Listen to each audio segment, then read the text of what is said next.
Hello guys, I'm going to show you how to make the Brazil flag. So first, you have to get a banner that's green.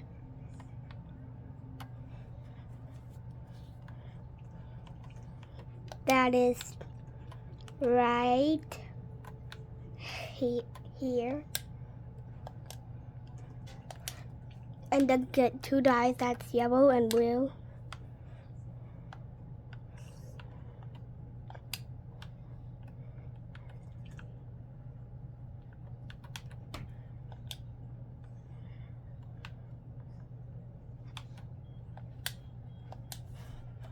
And then go here.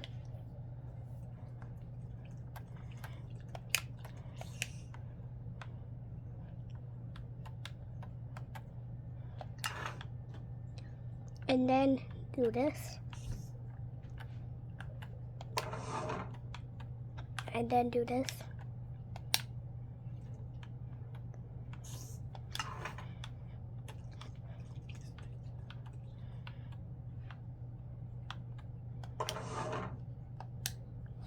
And there you go. Now you have the Brazil flag.